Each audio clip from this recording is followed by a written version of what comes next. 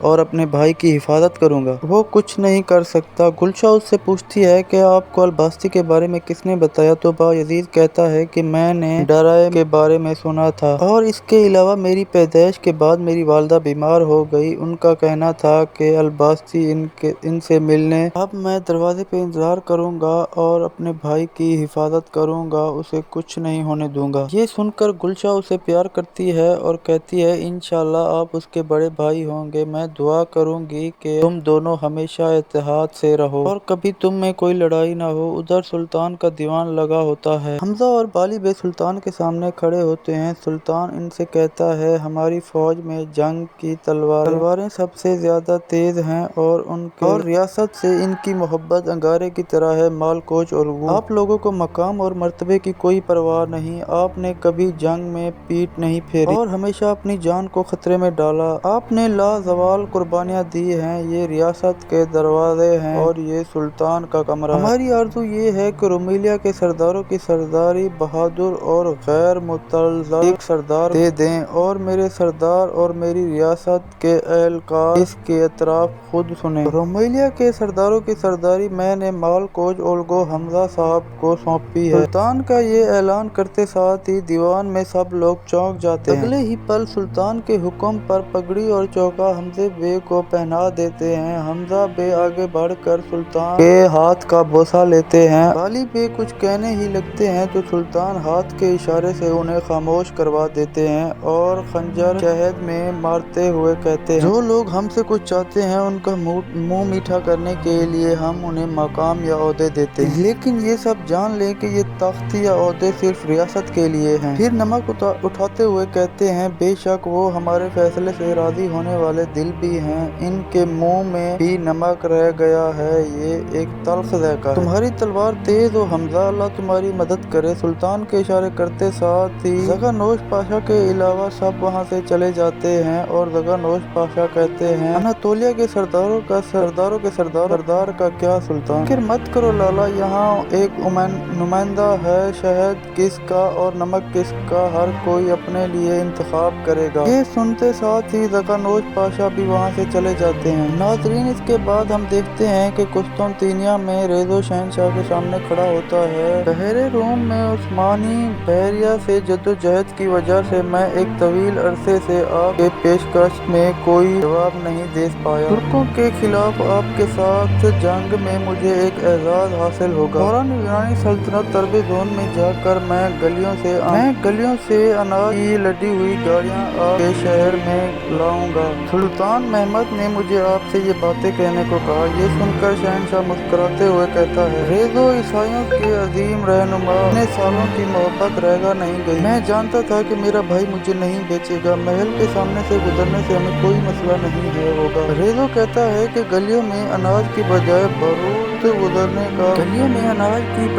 بارود ہوگا، وہ سوچتے ہیں وہ بس 2 نشانے لیں گے اور آپ کو زیادہ نقصان نہیں ہوگا۔ شہنشاہ کہتا ہے محمد جو سوچتا ہے کہ وہ ایک باصلاحیت اور ہنرمند سلطان ہے، تاہم تم یہ منصوبہ آخری لمحات تک تبدیل نہیں کرو گے۔ محمد میری دیوار کو توڑنا چاہتا ہے، میں اسے جہنم میں جانے کا تجربہ کرواؤں گا اور رومینیا کا جو قلعہ جو اس کے بنایا ہے اس کے سر پہ گرا